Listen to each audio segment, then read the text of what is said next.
62차 컨퍼런스가 엄청난 기적과 은혜 가운데 마무리되었다면서요. 네, 그렇습니다. 62차 성령 컨퍼런스는 성령의 치유와 자유라는 테마로 컨퍼런스가 진행되었었는데요. 많은 분들이 하나님이 직접 일하시는 뜨거운 기적을 체험했습니다. 이번에 아주 핫한 소식을 들었어요. 무슨 소식이죠? 61차, 62차 성령 컨퍼런스에서 기적의 주인공이 탄생했어요. 우울증으로 힘겨운 채 백송교에 왔던 청년이 하나님이 주시는 참된 기쁨을 맛보고 영혼이 살아나는 것을 우리 모두가 보았죠? 맞아요. 62차에는 갑작스럽게 찾아온 영혼의 아픔으로 인해 괴로워하셨던 성도님이 말씀을 듣던 중에 고침받아 온몸으로 찬양하는 역사가 일어났습니다. 네, 매 컨퍼런스 때마다 이렇게 수많은 변화의 역사와 기적들이 일어나는 것을 우리 모두가 체험했죠. 네, 백성교회를 만난 것이 얼마나 인생의 기쁨이고 행복인지 모릅니다.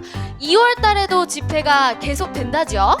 네, 설 명절을 맞아 가족 치유 부흥회가 열립니다. 가족 치유 부흥회는 살아있는 말씀과 뜨거운 성령의 역사로 인해 가정이 회복되며 치유되는 기적의 집회입니다. 그렇습니다. 2월 4일 저녁부터 8일 저녁까지 한 주간 보령에서 또 엄청난 부흥회가 진행될 예정이랍니다. 그리고 성령 컨퍼런스도 연이어 열리는데요. 63차는 2월 11일 저녁부터 15일 저녁까지 인천 백성교회에서 64차는요, 어디서 열리는지 아세요? 어디서 열리는데요? 드디어 대구 백성교회에서 열리잖아요. 2월 18일 월요일 저녁부터 22일 금요일 저녁까지 대구 백성교회에서 집회가 열립니다. 아참, 요즘 미국에서도 언제 집회하느냐고 자꾸만 연락이 와요. 이번에는 미국 집회가 조금 늦어졌어요. 이번 미국 집회 일정은 로스앤젤레스 백송교회에서 4월 24일 저녁부터 5월 4일까지 주일 빼고 매일 낮 밤으로 집회가 있답니다. 미국에 계신 분들 미리미리 준비하시고 함께 동참하셔서 하나님 안에서 진리 가운데 자유함을 얻으시길 바랍니다. 특별 집회 일정 이외에도 인천, 대구, 보령, 미국에서는 계속해서 평일에 집회가 진행됩니다. 백성교회 백성수양관에 오셔서 하나님이 일하시는 예배 가운데 내면에서부터 영성 혁명을 일으키시고 여러분 모두가 물이 바다 덮음같이 열방의 부흥을 일으키는 부흥의 주역들이 다 되시기를 바라며 백송교회 백송수양관으로 사랑하는 여러분을 초대합니다. 여러분을 기다릴게요. 몇 시죠? 아직도 모르세요? 오전은 11시, 오후는 7시 30분입니다. 기다릴게요. 야고보서 3장 13절로 18절 말씀 함께 보겠습니다. 너희 중에 지혜와 총명이 있는 자가 누구냐? 그는 선행으로 말미암아 지혜의 온유함으로 그 행함을 보일지니라. 그러나 너희 마음속에 독한 시기와 다툼이 있으면 자랑하지 말라. 진리를 거슬러 거짓말하지 말라. 이런 지혜는 위로부터 내려온 것이 아니요 땅 위의 것이요 정욕의 것이요 귀신의 것이니 시기와 다툼이 있는 곳에는 혼란과 모든 악한 일이 있습니다. 오직 위로부터 난 지혜는 첫째 성결하고 다음에 화평하고 관용하고 양순하며 긍휼과 선한 열매가 가득하고 편견과 거짓이 없나니 화평하게 하는 자들은 화평으로 심어 의의 열매를 거두느니라. 아멘. 생각의 시온의 대로로 열리는 하늘의 지혜라는 제목으로 말씀을 나누겠습니다. 클라이막스는 어떤 사건이나 이야기가 진행되는 과정 중에서 도달하는 결정의 지점을 가리키는 말이죠.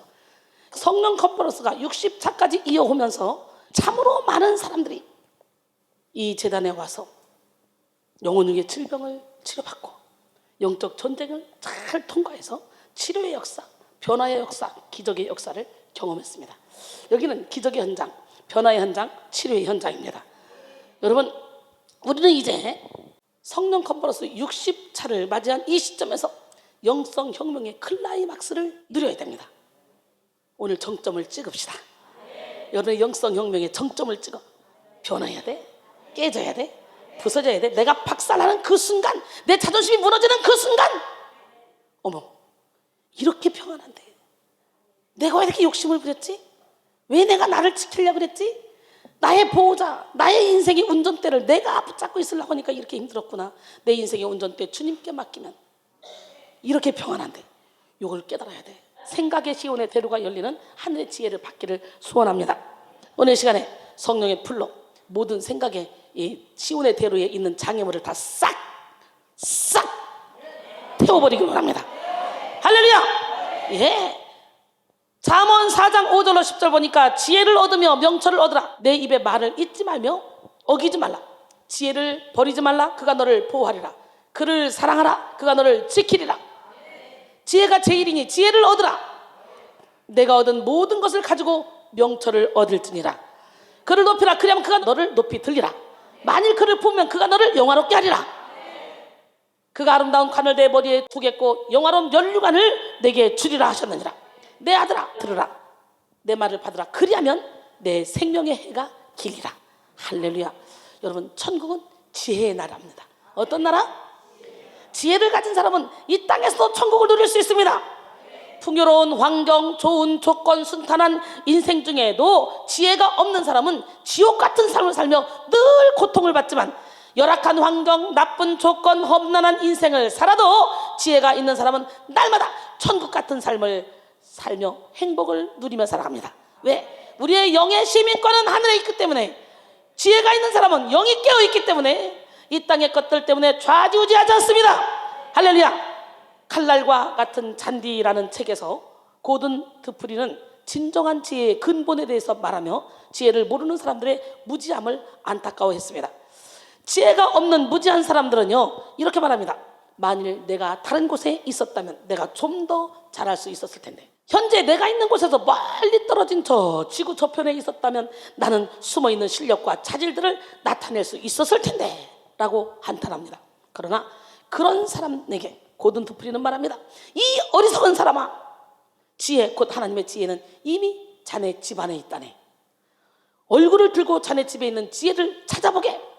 그 지혜는 자네가 세상의 끝까지 간다 해도 같이 따라다닐 것세. 그랬어요. 여러분, 지혜가 모든 역경을 이기게 하고 참된 의미를 발견하게 하며 기쁨을 누리게 하는 힘이 되기 때문에 우리는 그 지혜를 반드시 받아야 됩니다. 그래서 시편 기자는 시편 49편 20절에서 뭐라고 말하냐? 촌기 하나 깨닫지 못하는 사람은 멸망하는 짐승 같도다 라고 말하면서 인간이 인간답게 살기 위해서는 반드시 깨달음을 얻는 지혜가 있어야 함을 강조했습니다. 인생의 문제는 깨달음의 문제입니다. 이 시간 우리 모두 깨닫는 은혜가 있기를 바랍니다. 주님이 흘린 눈물은 십자가의 무거움이 아니에요. 우리의 무지함을 아파하시며 흘린 눈물이었어요. 주님이 흘린 눈물은 십자가의 무거움이 아니라오. 우리의 무지함을 아파하시며 흘리신 눈물이었어. 골고다 그 언덕길을 우릴 위해 걸어야 했던 주님, 비난과 손가락질에 물과 피를 흘려야 했건만, 험난한 주님의 십자가 몹시도 무거웠건만, 우리의 비난과 채찍에 제물돼야 했던 주님의 아파심으로 나 구원 받았으니 이제는 주님을 위하여 이 한 몸 바치리라. 당신은 알고 있나요? 죽음으로 사랑을 하신 것을. 우리 예수님께서 자기 몸 다하여 죄인을 사랑하셨네. 하신 것을. 아멘. 여러분, 어둠의 영은 지혜가 있는 곳에서는 역사할 수가 없습니다. 악한 영은 진리가 거하지 않는 무지 속에서 역사합니다. 겸손의 진리를 모르는 무지 속에 교만의 영이 살아나고요, 감사의 진리를 모르는 무지 속에 여러분 탐욕의 영이 살며, 성결의 진리를 모르는 무지 속에 음란의 영이 삽니다. 오늘 여러분이 진리의 말씀을 받고 깨달음을 얻을 때 악한 영은 떠나갈 수밖에 없습니다. 교만을 깨닫고 회개하는 자에게 교만의 영이 거할 수 없고요, 탐욕을 인정하고 뉘우치는 자에게 탐욕의 영이 거할 수가 없습니다. 음란을 회개하며 돌아선 자에게 음란의 영이 머물 수가 없습니다. 악은 우리가 숨기려고 할 때만 힘을 쓸 수 있습니다. 우리가 깨닫고 회개하면 성령의 은혜로 모든 악에서 벗어날 수가 있습니다. 잠언 28장 13절에 보니까 자기의 죄를 숨기는 자는 형통하지 못하나 죄를 자복하고 버리는 자는 불쌍히 여김을 받으리라 그랬어요. 그러므로 우리는 진리로 영적 전쟁에서 승리해서 우리의 무지 속에 숨어있는 사탄의 견고한 진을 무너뜨려야 됩니다. 크리스찬 정신과 의사이자 영성학자로 유명한 스카펙은 이런 맥락에서 죄를 만드는 영적 무지를 생각의 게으름이라고 표현했습니다. 이렇게 생각의 게으름이라고 표현하며 자신의 책 아직도 가야 할 길에서 교만이나 불순종은 원죄가 아니다, 그것은 원죄의 결과일 뿐이다. 그렇다면 원죄는 무엇인가? 그것은 생각의 게으름이다 라고 말했습니다. 에레미야 48장 10절에 하나님의 일을 게을리하는 자는 저주를 받을 것이요, 자기 칼을 금하여 피를 흘리지 않는 자도 저주를 받을 것이라. 여러분, 우리의 생각대로 움직여지죠. 생각이 게으르면 하나님의 일도 게으르게 할 수밖에 없어. 근데 여러분, 생각이 부지런해봐, 열정적이 돼봐, 그러면 어떻게 하나님의 일을 게으리 합니까?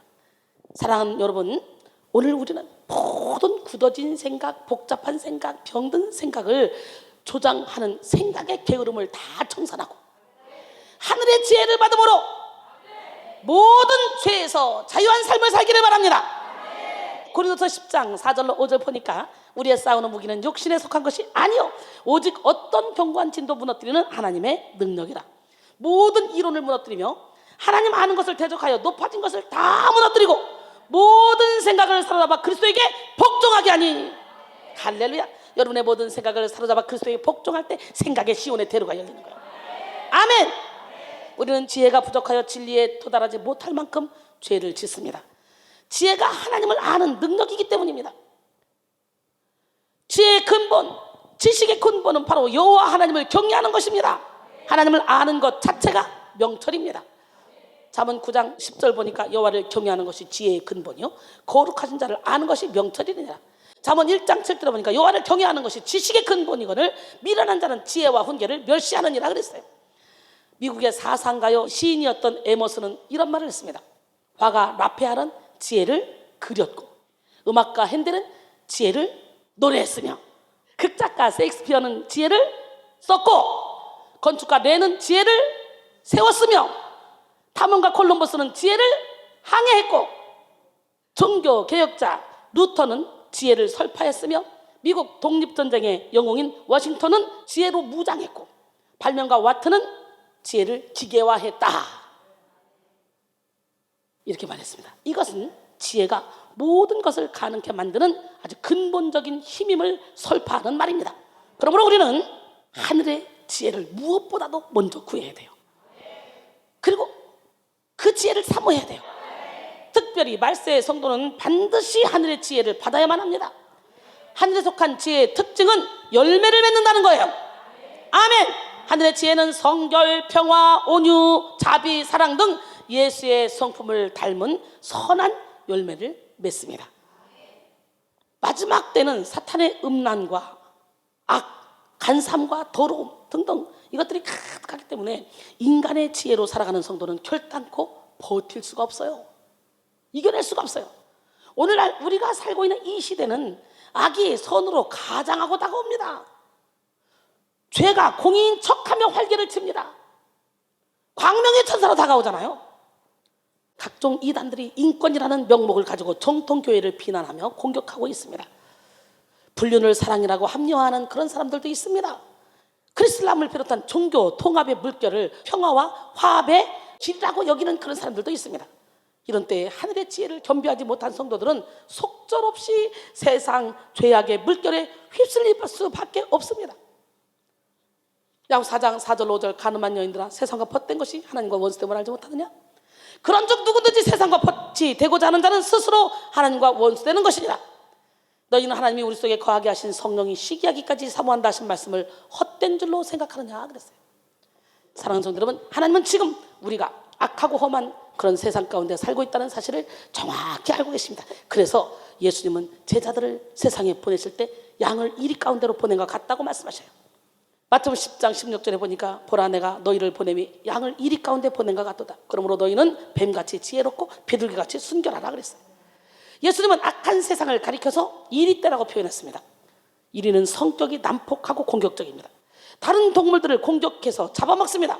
악한 마귀의 소나기에 놓인 세상은 상처받고 병들어가면서 이리처럼 더욱더 악독해지고 있습니다. 물질 만능주의와 이기주의 속에 많은 사람들이 인간다움을 잃어버리고 짐승처럼 살아가고 있습니다. 로마서 1장 21절로 27절 보니까 하나님을 알되 하나님을 영화롭게도 하지 않으며 감사하지도 않으며 오히려 그 생각이 허망해지며 미련한 마음이 어두워졌나니 스스로 지혜 있다나 어리석게 되어 썩어지지 아니하나 하나님의 영광을 썩어질 사람과 새와 짐승과 뛰어다니는 동물 모양의 우상으로 바꾸었느니라. 그러므로 하나님께서 그들을 마음의 정욕대로 더러움에 내버려 두사 하나님은 우리가 제멋대로 살 때 하나님의 말씀을 안 들을 때 그냥 내버려 둔대. 마음의 정욕대로 더러움에 내버려 둬버린대. 그래서 그들이 몸을 서로 욕되게 하셨으니 이는 그들이 하나님의 진리를 거짓으로 바꾸고 피조물을 조물주보다 더 경배하고 섬깁니다. 주는 곧 영원히 찬송할 이시로다. 아멘. 이 때문에 하나님께서 그들을 부끄러운 욕심에 내버려 두셨으니 곧 그들의 여자들도 순리대로 쓸 것을 바꾸어 영리로 쓰며 그와 같이 남자들도 순리대로 여자 쓰기를 버리고 서로 향하여 음욕이 불릴 듯하며 남자와 더불어 부끄러운 일을 행하며 그들의 그릇 때문에 상당한 보응을 그들 자신이 받았느니라. 이리때와 같은 세상 속에 살아가는 오늘날 많은 성도들이 두려움에 묶여서 살아갑니다. 베리칩, 일루미나티, 프리메이슨 등을 이슈로 한 잘못된 종말론에 심취해서 습관적인 두려움에 갇혀서 살아가는 성도들이 참으로 많습니다. 우리 하나님은 두려워하라고 한 적이 없어요. 디모데서 1장 7절에 하나님 우리에게 주시는 것은 두려운 마음이 아니요 오직 능력과 사랑과 절제하는 마음이라 했어요. 이사야 41장 10절에 보니까 너는 두려워하지 말라 내가 너와 함께함이라. 놀라지 말라 내가 내 하나님이 됨이라. 내가 너를 굳세게 하리라. 참으로 너를 도와주라. 참으로 의로운 나의 오른손으로 너를 붙들리라. 이사야 43장 2절로 3절 보니까 우리 주님은 말씀하십니다. 내가 너를 구속하였고 내가 너를 지명하여 불러나니 너는 내 것이라. 내가 물 가운데 지날지라도 물이 너를 침몰하지 못할 것이며 내가 불 가운데 지날지라도 불꽃이 너를 사르지도 못할 것이라. 하나님은 이렇게 지켜준다는데 여러분 네가 하늘에 올라갈지라도 거기 계시며 네가 음부의 내자를 펼지라도 거기 계시며 네가 새벽 날개를 펴고 저 바다 끝에 가서 거한다 할지라도 거기서도 주님이 우리와 함께 하시겠다고 약속했어요. 믿으십니까? 그 하나님은 누구 하나님? 그러니까 죽음이 지금 와도 두려워할 필요가 없어. 왜 두려워해? 정말이 왜 두려워? 두려워하는 건 하나님의 뜻이 아닙니다. 기름 준비가 안 됐기 때문에 두려운 거야. 우리는 기름 준비하면 돼. 지금 죽어도 그대로 아멘 하고 갈 수 있는 기름 준비만 하면 되는 거예요. 그게 정말 준비지. 뭘 지금 여기서 더더더 떨면서 이거 어떡하지? 전도산 팔아가지고 기도나 할까? 웃기고 있어. 마태복음 6장 33절로 34절 그런즉 너희는 먼저 그의 나라와 그의 의를 구하라. 그리하면 이 모든 것을 너희에게 더하시리라. 그러므로 내일 일을 위하여 염려하지 말라. 내일 일은 내일 염려할 것이요 한날 괴로움은 그날로 족하니라. 할렐루야. 살전 5장 16절로 18절 보니까 시작. 항상 슬퍼하라. 쉬지 말고 슬퍼하라. 범사에 슬퍼하라. 하나님이 그랬어요? 그런데 은혜 좀 받았다 그러면 왜 이렇게 율법에 빠지고 그냥 종말론에 빠져가지고 맨날 그냥 그러고 살아. 아우 답답해 죽겠어. 징징 짜지 마. 회개할 때 징징 짜야 되겠지. 그러나 매일 죄 짓고 매일 회개한다고 징징 짜면 하나님 보기에 좋아 안 좋아? 여러분 자녀가 맨날 잘못해놓고 와서 잘못했어요 360일 그래봐. 이뻐 안 이뻐? 안 이뻐요. 항상 기뻐하라. 쉬지 말고 기도하라. 범사에 감사하라. 바울은 옥중에서도 주 안에서 항상 기뻐하라. 내가 다시 말하니 기뻐하라. 아무것도 염려하지 마라. 내일 일을 위하여 염려하지 마라. 할렐루야. 여러분 우리는 회개의 눈물을 흘린 다음에 그때 우리 영혼이 우리의 생각에 시온의 대로를 만들어서 이제는 너무 기뻐서 감격의 눈물, 감사의 눈물을 흘려야 되는 거야. 여기서는 눈물이 쫄쫄 나오는데 입술은 막 찢어지네. 이런 눈물을 흘려야지. 맨날 잘못했고 맨날 두들겨 먹고 잘못했어 이런 눈물 흘리면 되겠다 안 되겠다. 또 영적 무분별과 무지로 인해 기도하면서 악한 영에게 속고 예배하면서 귀신에게 휘둘리며 헌신하고 봉사하면서 성령의 열매가 아닌 이 악한 영의 열매를 맺는 그런 성도들도 있습니다. 저들이 하나님의 말을 안 들으면, 진리를 믿지 않으면요, 그냥 상실한 마음대로 내버려 둔다 그러잖아. 그냥 영리로 쓰도록. 그런 것처럼 데살로니가후서 2장 9절로 12절 보니까 악한 자에 나타나면 사탄의 활동을 따라 모든 능력과 표적과 거짓 기적과 불의의 모든 속임으로 멸망한 자들에게 있으리니 이는 그들이 진리의 사랑을 받지 아니하여 구원함을 받지 못함이라. 이러므로 하나님이 미혹의 역사를 그들에게 보내사 거짓 것을 믿게 하심은 진리를 믿지 않고 불의를 좋아하는 모든 자들로 하여금 심판을 받게 하려 하심이라 그랬어요. 할렐루야. 우리 하나님은 누구 하나님? 그러니까 능력 나타난다고 다 좋아할 게 아니야. 진리를 믿지 않고 불의를 좋아하면 하나님이 일부러 이적과 기적과 표적을 나타나게 해놓고 그것이 성령인 줄 착각하게 만들어서 그냥 멸망시킨다는 거지. 2018년 9월 21일 퇴마의식을 한다면서 어린 딸을 살해한 혐의로 재판에 넘겨진 30대 여인이 항소심에서도 징역 5년을 선고받았습니다. 서울 고법 형사 4부 김문석 부장판사는요, 21일 살인 혐의로 구속 기소된 최모 씨 38살에게 1심과 마찬가지로 징역 5년을 선고했습니다. 최 씨는 지난 2월 19일 서울 강서구 한 다세대 주택에서 딸 A 이 오양의 목을 졸라서 살해한 혐의로 재판에 넘겨졌는데요. 이튿날 최 씨의 남편은 딸이 숨을 쉬지 않는다며 119에 신고했고 병원에서 타살 흔적이 발견되자 경찰은 최 씨를 긴급 체포했습니다. 최 씨는 경찰 조사에서 케이블 TV를 보다가 영화에서 퇴마의식이 나와서 따라했다면서 딸의 몸에 있는 악마를 내쫓기 위해서 목을 졸랐다고 진술했어요. 또한 순간적으로 퇴마의식을 하면 딸의 언어 발달 장애를 고칠 수 있다는 생각이 들었다고 진술한 것으로 전해졌습니다. 재판부는 친딸의 몸 안에 악기를 쫓아내야 한다는 이유로 만 5세에 불과한 딸을 사망에 이르게 한 그 범행으로 미성년자인 피해자를 양육하고 보호할 의무가 있는 피고인이 딸을 살해해서 비난 가능성이 크다고 지적했습니다. 다만 자신의 범행 모두 인정하고 그리고 깊이 반성하고 딸의 죽음으로 인해서 큰 괴로움을 겪고 있고 죄책감 속에서 평생 살아가야 하며 유족이 처벌을 원치 않는다고 이렇게 밝혔다 그래요. 이렇게 영적인 무지는 참으로 무서운 죄악이며 영혼을 파멸에 이르게 하는 독입니다. 축기 사역, 이게 뭡니까? 축사? 귀신을 쫓아내는 사역이죠. 근데 이것이 정말 좋기도 하지만 위험한 거예요. 그리고 습관적으로 축기 사역 해봐서 귀신 쫓고 맨날 귀신에 처하면 뭐합니까? 혈기내고 짜증내고 육신의 정욕, 안목의 정욕, 이생의 자랑을 쫓아가면 귀신이 다시 들어오는데 들어왔다 뺐다 들어왔다 뺐다 의미 없어요. 말씀을 통해서 내 안에 빛이 들어와 성령 하나님, 성부 하나님, 성자 하나님이 나와 함께 하시고 내 인생의 주인 되면 악한 영을 제발 오라고 해도 못 와. 저절로 떠나가.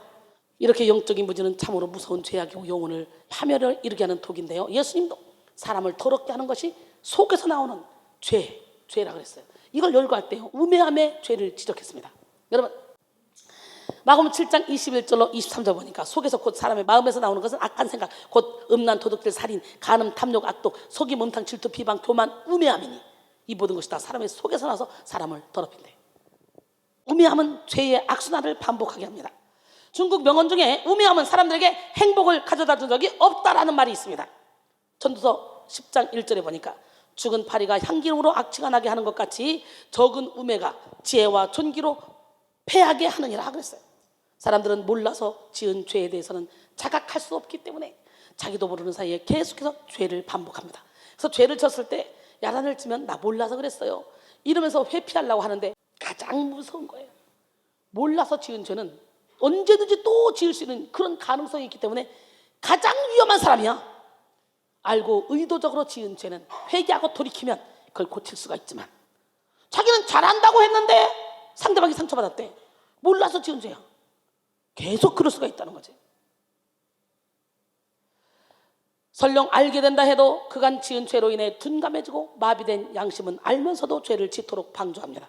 또 죄로 인해 둔감해진 영혼은 많은 진리의 말씀을 들어도 깨닫지 못하고 많은 죄를 지으면서도 죄에 대한 감각도 느끼지 못합니다. 그래서 죄의 악순환이 반복되는 것입니다. 그러면 오늘 우리는 영적 무지를 경계하고 생각의 시온의 대로가 열리는 그런 하늘의 지혜를 받아서 지각을 사용하는 장성한 자의 삶을 살아야 돼요. 히브리서 5장 14절에 단단한 음식은 장성한 자의 것이니 그들은 지각을 사용함으로 연단을 받아 선악을 분별하는 자들이라고 했어요. 에베소 4장 13절로 14절 보니까 우리가 다 하나님의 아들을 믿는 것과 아는 일에 하나가 되어 온전한 사람을 이루어 그리스도의 장성한 분량이 충만한 데까지 이르리니 이는 우리가 이제부터 어린아이가 되지 아니하여 사람의 속임수와 간사한 유혹에 빠져 온갖 교훈의 풍조에 밀려 요동하지 않게 하려 함이라 그랬어요. 할렐루야. 하늘의 지혜가 없는 인생의 세 가지 특징이 있습니다. 첫째, 허망한 우상을 숭배하고 잠깐 있다 사라질 세상에 집착합니다.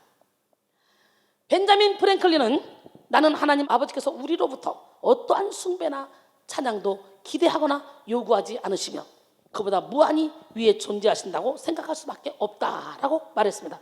그렇습니다. 우리 마음속에 최고의 지위를 차지할 분은 오직 하나님 한 분뿐입니다. 하나님께서 우리에게 우상을 멀리하라고 말씀하신 것은 눈에 보이는 우상 숭배만을 의미하는 것이 아닙니다. 오직 하나님만을 섬기라는 절대적인 명령입니다. 우리는 하나님만을 경배해야 돼요. 그러나 지혜가 없는 사람은 헛된 일에 배달립니다.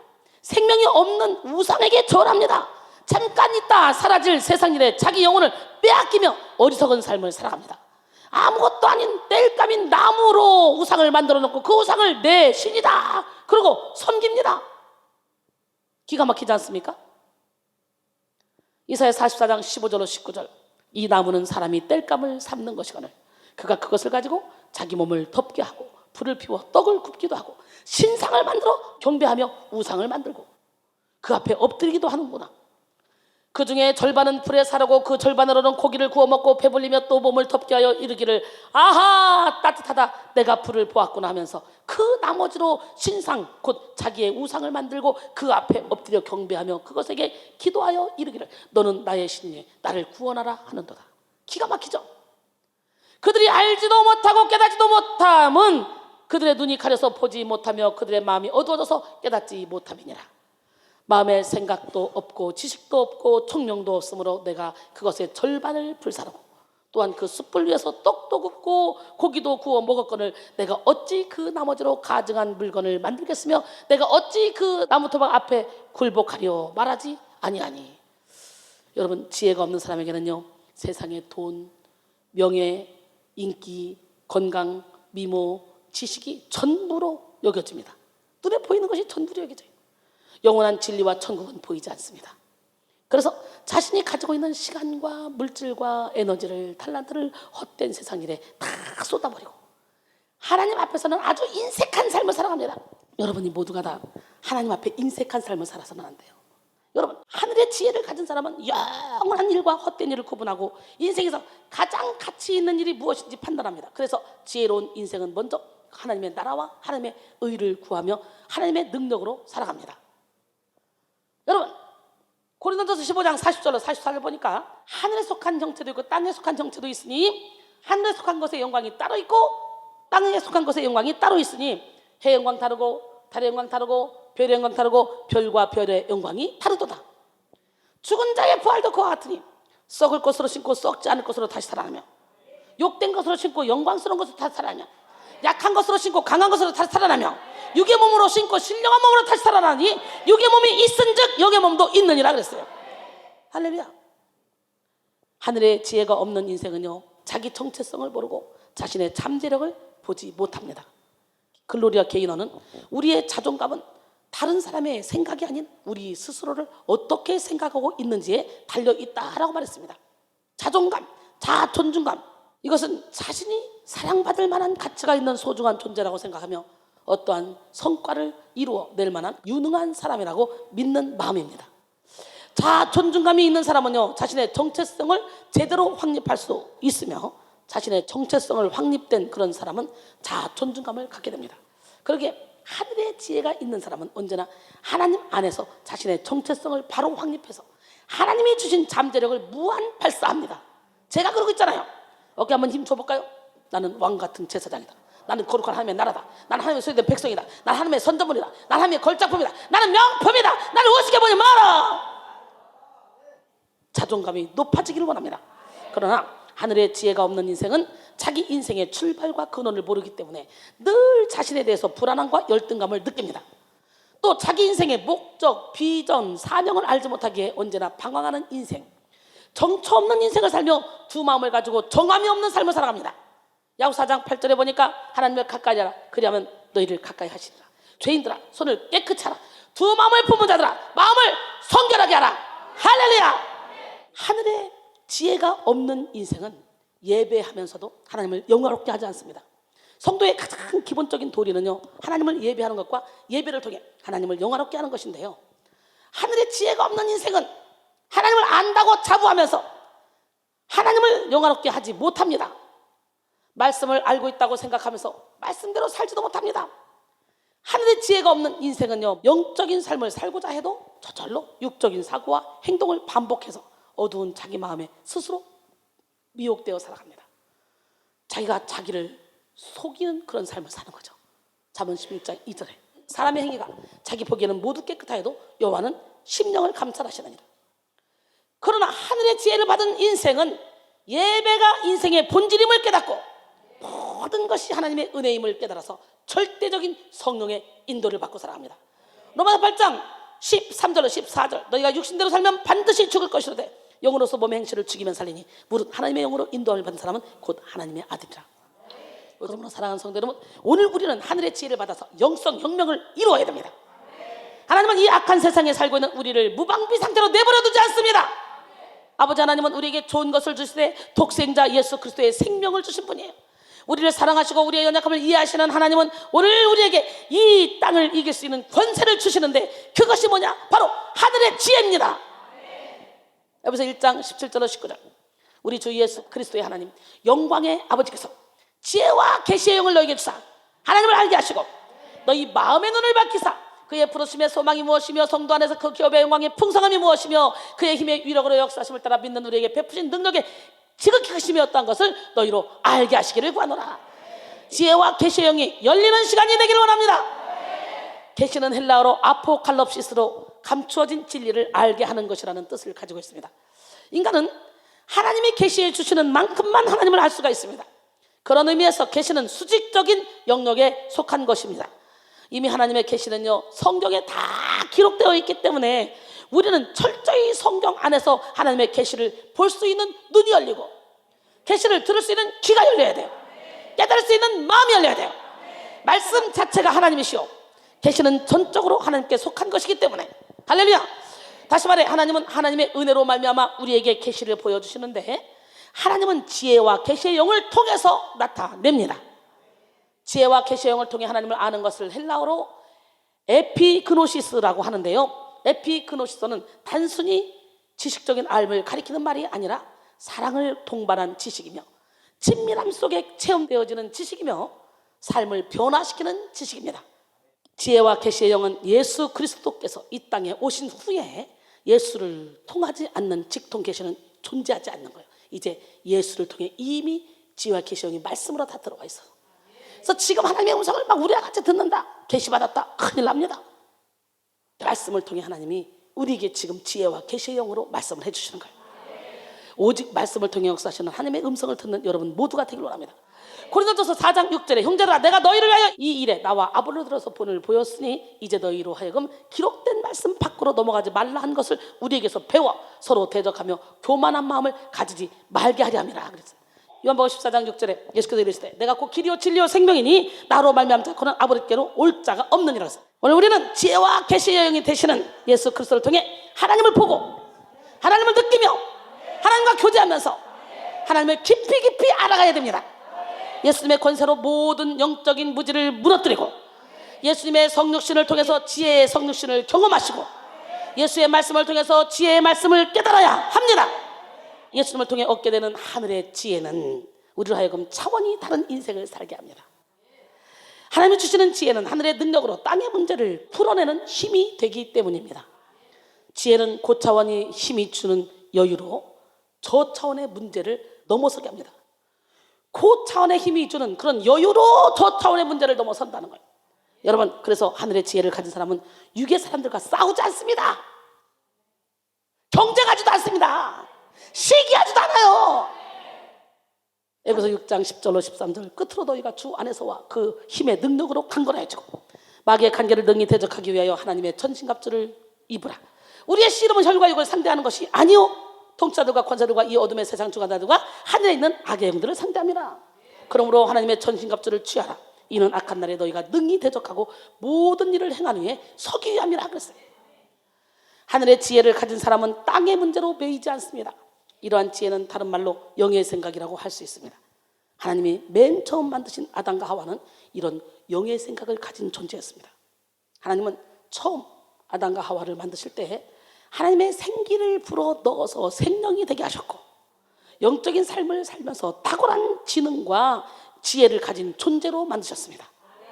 창세기 1장 27절에 28절 하나님이 자기 형상 곧 하나님의 형상대로 사람을 창조하시되 남자와 여자를 창조하시고 하나님이 그들에게 복을 주시며 하나님이 그들에게 이르시되 생육하고 번성하며 땅에 충만하라. 땅을 정복하라. 바다의 물고기와 하늘의 새와 땅에 움직이는 모든 생물을 다스리라 하시니라.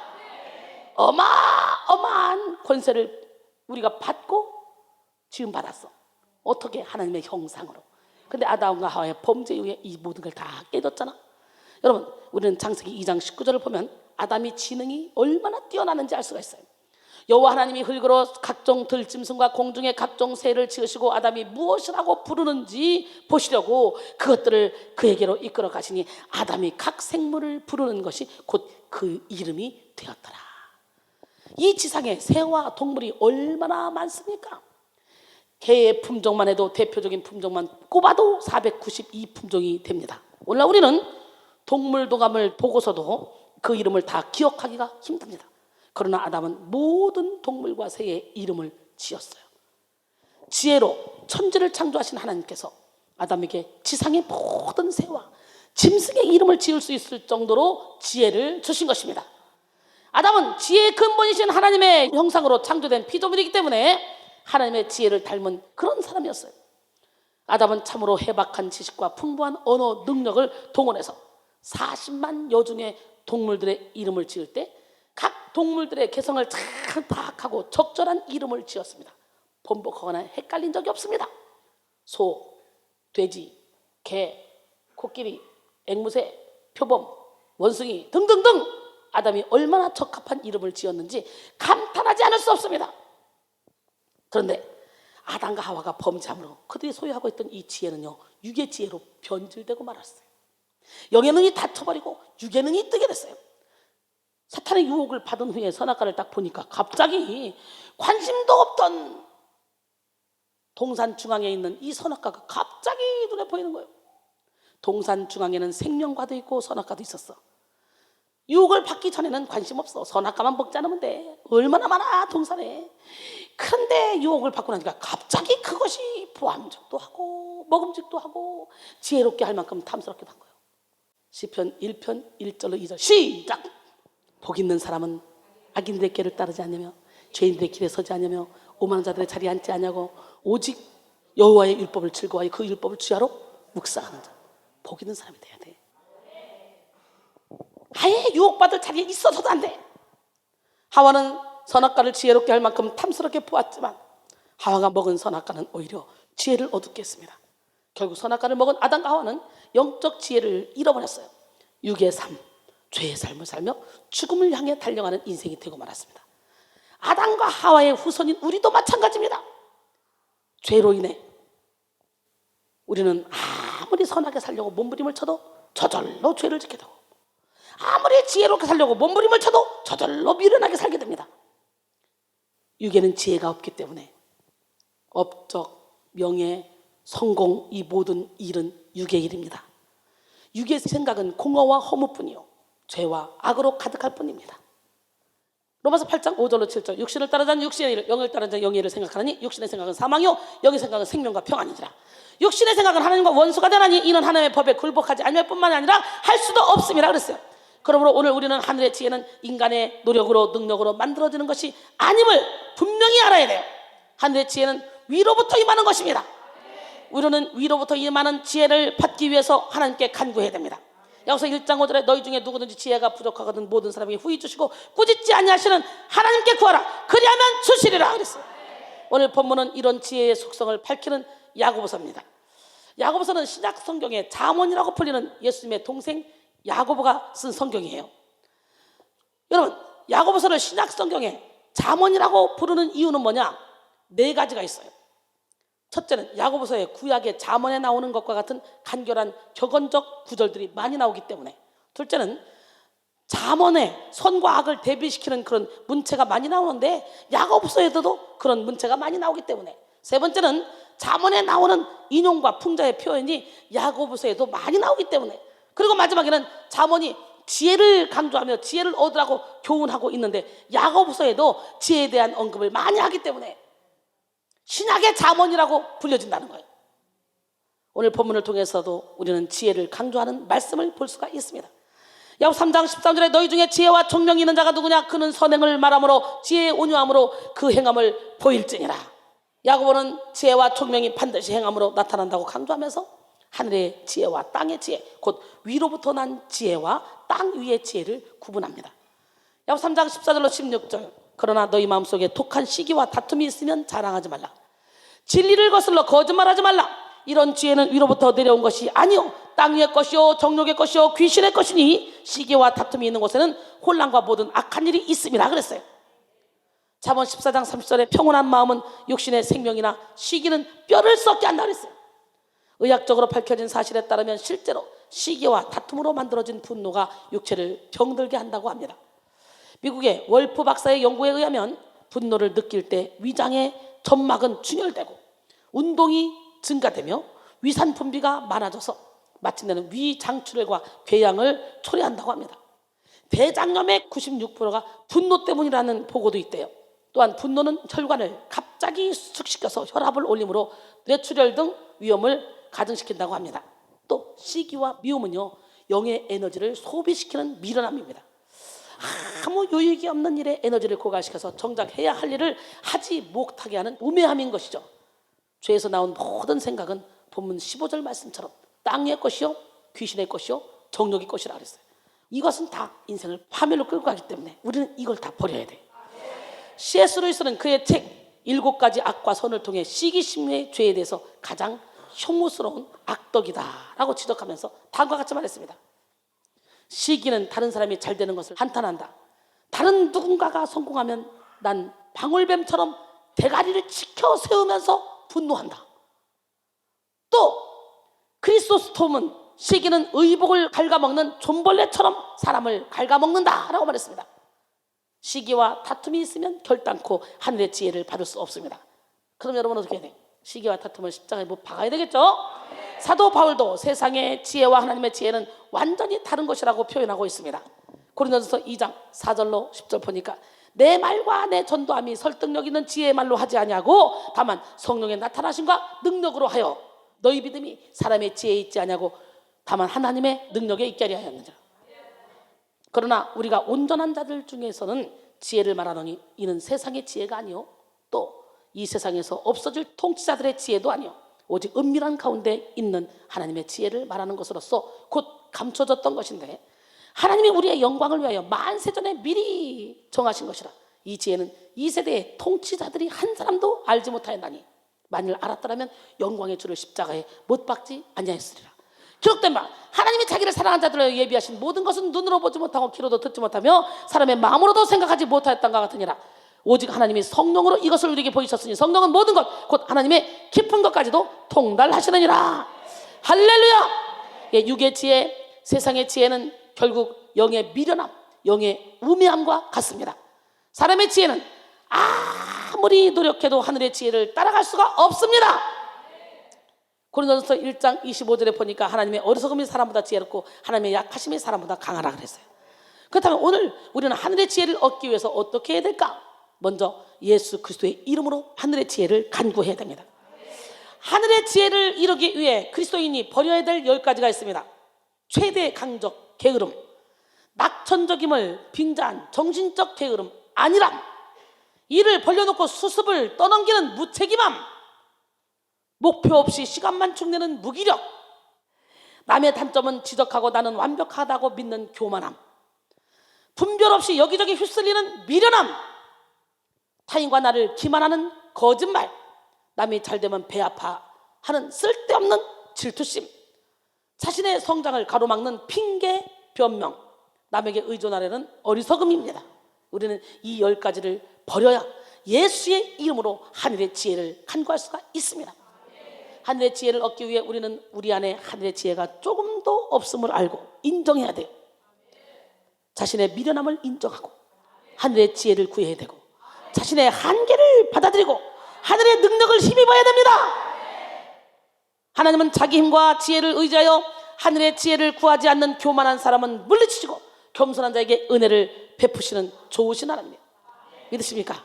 하늘의 지혜는 생명이요 능력이요 성결이고 사랑입니다. 그러므로 우리는 무엇보다도 우선적으로 지혜를 받아야 돼요.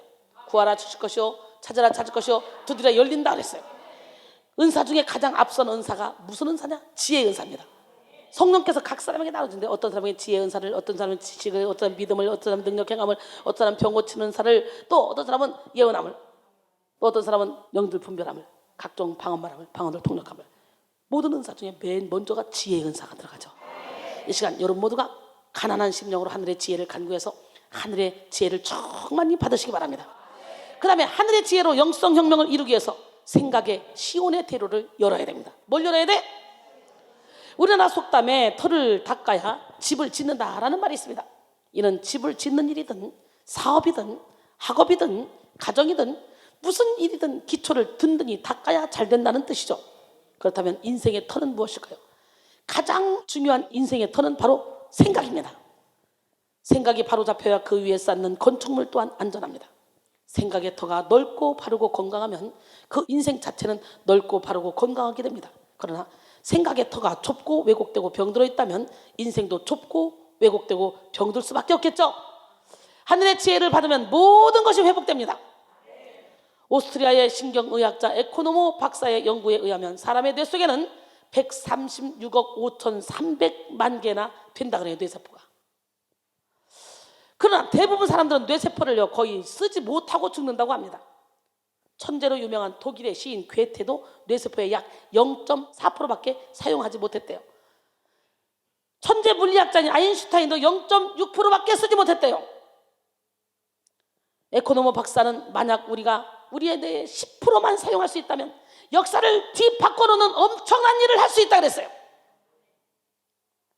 아담과 하와의 범죄에 의해 우리의 뇌세포가 죽었는데 오늘 보혈의 피로 씻겨짐으로 뇌세포가 살아나야 됩니다. 하늘의 지혜로 영성혁명을 이루기 위해서 두 번째, 생각의 시온의 대로를 열어야 돼요.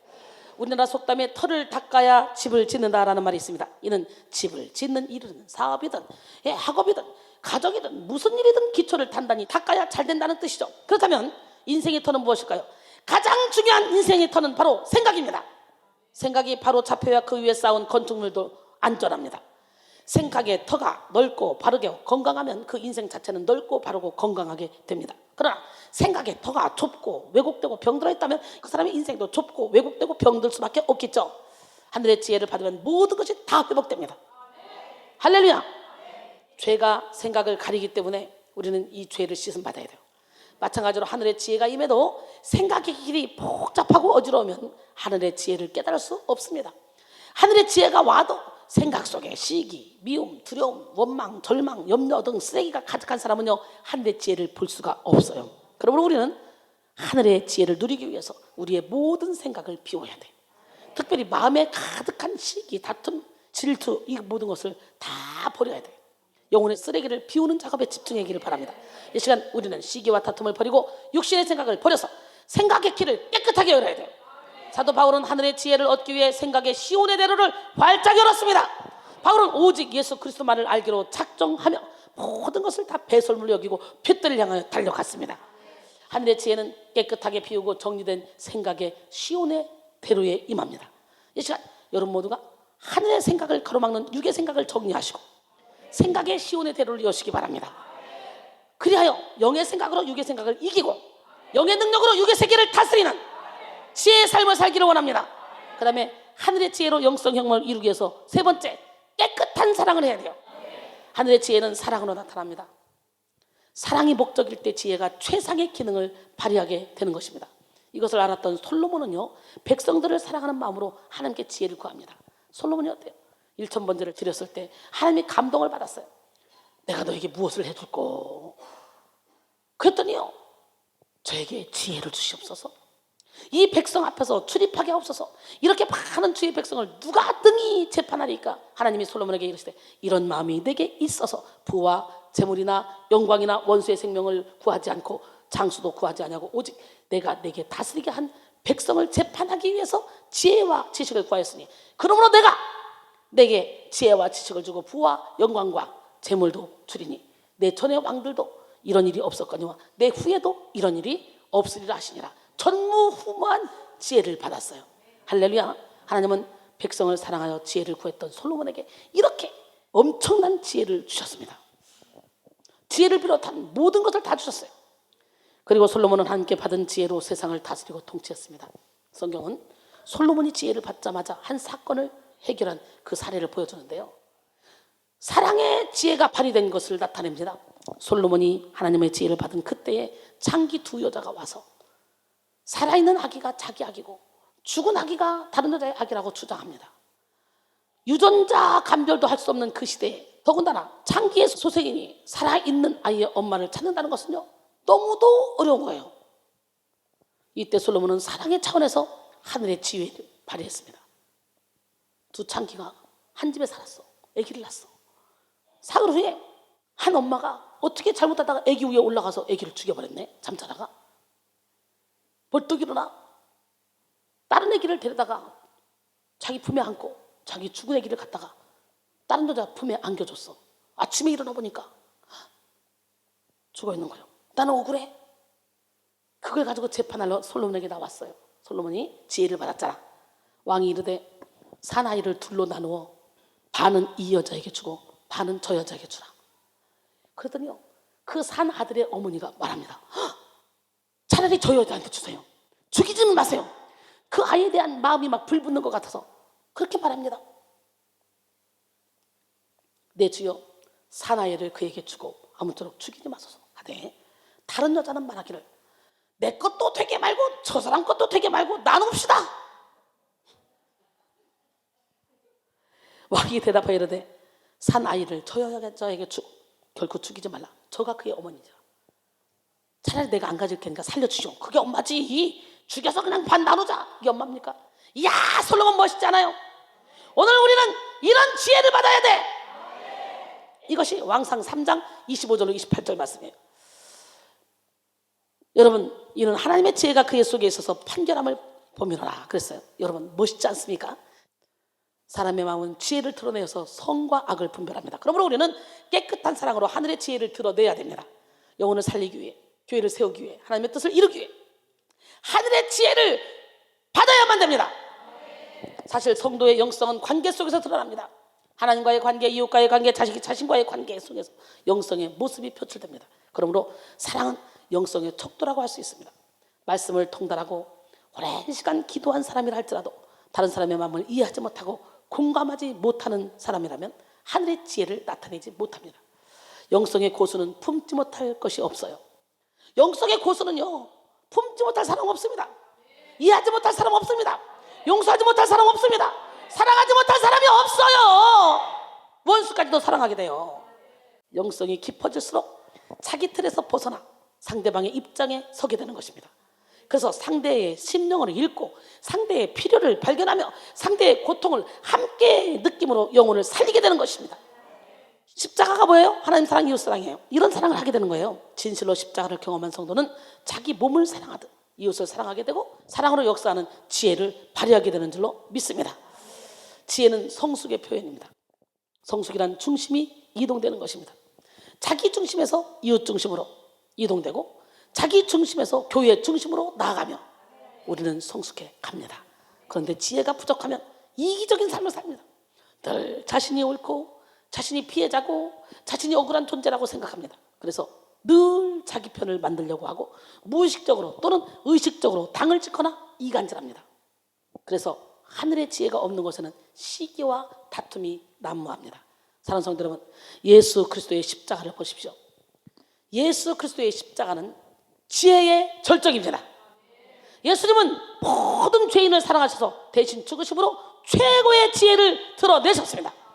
고린도서 1장 18절에 십자가의 도가 멸망한 자들은 미련한 것이요 구원을 받는 우리에게는 하나님의 능력이라 그랬어요. 오늘 우리는 사랑으로 하늘의 지혜를 나타내야 됩니다. 오늘 본문의 야고보도 위로부터 난 지혜는 사랑으로 역사함을 설명하면서 성결, 화평, 관용, 양순, 긍휼 그리고 선한 열매로 나타난다 그랬어요. 야고보서 3장 17절 18절 오직 위로부터 난 지혜는 첫째 성결하고 다음에 화평하고 관용하고 양순하며 긍휼과 선한 열매가 가득하고 편견과 거짓이 없나니 화평하게 하는 자들은 화평으로 심어 의의 열매를 거두느니라. 하늘의 지혜는 뭐로 나타나? 먼저 성결로 나타나는데 영적 전쟁의 무기가 뭐냐? 바로 성결이야, 거룩이야. 성결한 사람에게 귀신이 못 붙어 있어요. 먹을 게 없어서 다 떠나가게 돼 있어. 성결은 모든 악으로부터 깨끗하여 더럽혀지지 않는 경건으로 생각의 시온의 대로가 열린 상태입니다.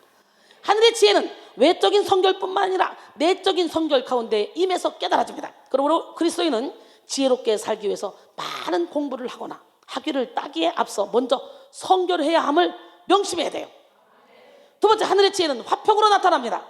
세상의 지혜는 시기와 다툼을 낳지만 하늘의 지혜는 화평을 만들고 서로를 하나로 만듭니다. 하나님의 영은 연합하게 하는 영이요 사탄의 영은 분리시키는 영입니다. 이 시간 하늘의 지혜를 받아서 모든 관계가 풀리는 기적을 체험하기를 원합니다. 예, 히브리서 12장 14절에 모든 사람과 더불어 거룩함과 화평함을 따르라. 이것이 없이는 아무도 주를 보지 못하리라 그랬어요.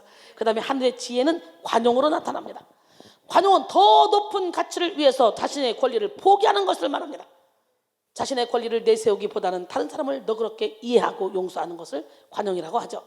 하늘의 지혜를 받으면 관용의 능력이 생겨서 이해하지 못할 사람이 없고 용서하지 못할 사람이 있고 포용하지 못할 사람이 없고 사랑하지 못할 사람이 없습니다. 하늘의 지혜는 양순으로 나타납니다.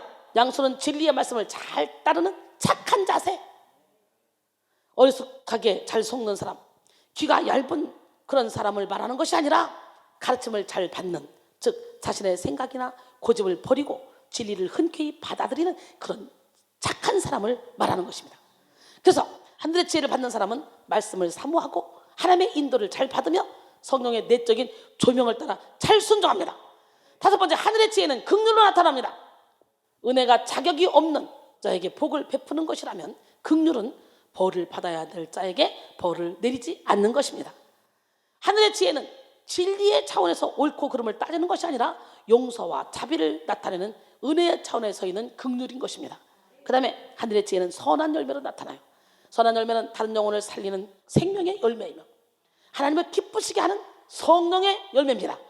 하늘의 지혜가 나타나는 그런 선한 삶의 선한 행위가 선한 열매로 맺혀지는 것입니다. 그 다음에 하늘의 지혜는 편견이 없습니다. 하늘의 지혜는 사람을 차별하지 않습니다. 자신의 악한 생각으로 사람을 구분짓지 않습니다. 하늘의 지혜로 비추면 용서하지 못할 사람이 없고 변화의 가능성이 없는 사람이 없으며 사랑하지 못할 사람이 없는 거예요. 하늘의 지혜는 거짓이 없습니다. 하늘의 지혜는 가식적이거나 위선적이지 않습니다. 하늘의 지혜는 모든 가면을 벗고 겉과 속이 같은 모습으로 진실하게 드러납니다. 결론적으로 사랑하는 성도 여러분, 지금 우리가 살고 있는 이 시대는 거짓과 미혹이 판을 치는 어둠의 시대입니다. 사람의 지혜로는 선과 악을 구분할 수 없고 진리와 비진리를 분별할 수도 없는 그런 시대입니다. 이런 시대에 우리는 오직 하늘의 지혜를 받음으로 영성 혁명의 클라이막스를 누려야 돼요.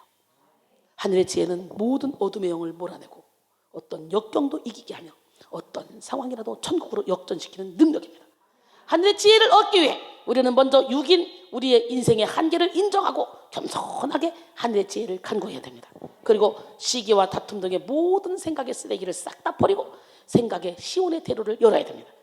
또 깨끗한 사랑으로 영혼을 살리기 위해서 하나님 나라를 확장시키기 위해 지혜를 사용해야 됩니다. 이 시간 여러분 모두가 생각의 시온의 대로를 열어서 하늘의 지혜를 받고 영성혁명의 클라이막스를 누리기를 주님의 이름으로 축원합니다. 우린 지금 잠시 세상에 살고 있는 거야. 우리가 이 세상 살아가는 동안 저 내세를 준비하며 살아가는 거야. 그러니까 우리는 주님의 이름으로 시온의 대로를 만들어서 매일 기쁘게 살아야 돼. 아멘. 내가 매일 기쁘게 내가 매일 기쁘게 술래 얘기를 행하는 주의 팔이 나를 안보하며 내가 주의 긍복을 받는 참된 비결은 주의 영이 함께하니라. 성령이 계시네 할렐루야 함께하시네. 좁은 길을 걸으며 밤낮 기뻐하는 것 주의 영이 함께하니라. 전에 죄에 빠져서 평안함이 없을 때 예수 십자가의 공로 힘입어 그 발 아래 엎드려 잠들 평화 얻은 주의 영이 함께하니라. 성령이 계시네 할렐루야 함께하시네. 좁은 길을 걸으며 밤낮 기뻐하는 것 주의 영이 함께하니라. 나와 동행하시고 모든 염려하시니 나는 숲의 같이 기쁘다. 내가 기쁜 마음으로 주의 뜻을 행하면 주의 영이 함께하리라. 성령이 계시네 할렐루야 함께하시네. 좁은 길을 걸으며 밤낮 기뻐하는 것 주의 영이 함께하리라. 세상 모든 욕망과 나의 모든 정욕은 십자가에 이미 못을 박았네. 어두운 밤이 지나고 무거운 눈 걷으니 주의 영이 함께하리라. 성령이 계시네 할렐루야 함께하시네. 좁은 길 걸으며 밤낮 기뻐하는 것 주의 영이 함께하리라. 내가 매일 기쁘게 술래 얘기를 행하면 주의 팔이 나를 안보하며 내가 주의 긍복을 받는 참된 비결은 주의 영이 함께하리라. 성령이 계시네 할렐루야 함께하시네. 좁은 길을 걸으며 밤낮 기뻐하는 것 주의 영이 함께하리라. 잠시 세상에 내가 살면서 항상 찬송 부르다가 내가 저물어 오라 하시면 영광 중에 나가 열린 천국문 내가 들어가 세상 짐을 내려놓고 인간 혈육한 바다 쓰고서 주와 함께 다스리리. 눈물 골짜기 더듬으면서 나의 갈 길 다가두에 주의 품 안에 내가 안기려 영원토록 살리러. 나 열린 천국문 내가 들어가 세상 짐을 내려놓고 빛난 혈육한 바다 쓰고서 주와 함께 다스리리. 나의 가는 길 멀고 험하며 산은 높고 고른 길을 고난 나의 몸 쉴 것 없어도 복된 날이 밝아오니 열린 천국문 내가 들어가 세상 짐을 내려놓고 빛난 혈육한 바다 쓰고서 주와 함께 다스리리. 한숨 마시고 죽음 없는 날 사모하며 기다리니 내가 그리던 주를 배울 때 나의 기쁨 넘치리라. 열린 천국문 내가 들어가 세상 짐을 내려놓고 빛난 혈육한 바다 쓰고서 주와 함께 다스리리.